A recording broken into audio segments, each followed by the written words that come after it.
Здравейте, приятели! Аз съм Цвети, а вие сте с приказки от библиотеката.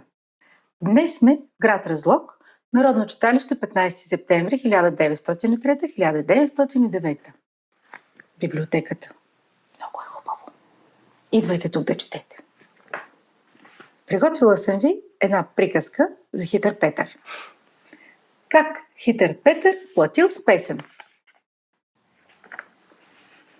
Веднъж хитър Петър отивал с магарето си на гости при своя кум в едно далечно село.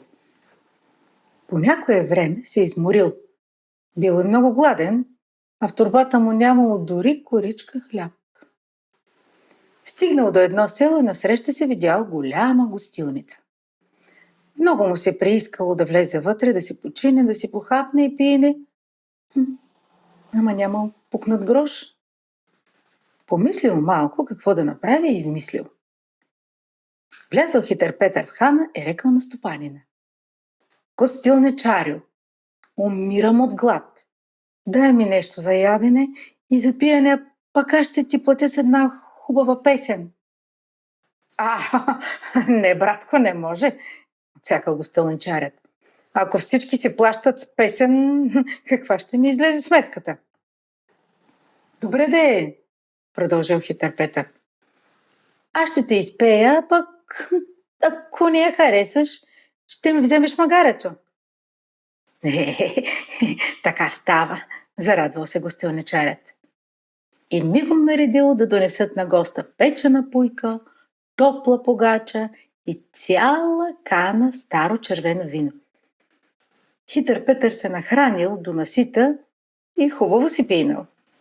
Развеселен, той повикал гостилничаря и му казал: „Ти ме нагости богато. Благодаря ти. Дойде ред да си оправим сметките. Аз ще ти платя с най-хубавата песен.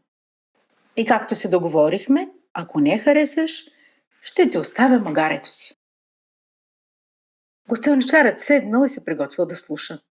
А хитър Петър викнал та запял: „Ой, Петре, Петре, бързо скокни, Петре!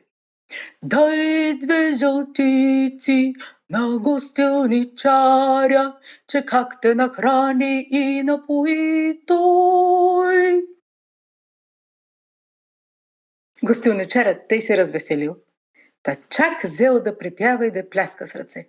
„Ой, Петре, Петре!“ А хитър Петър, както викал все сила, изнизал се от гостилницата, яхнал магарето и с песен на уста отпрашил по пътя си.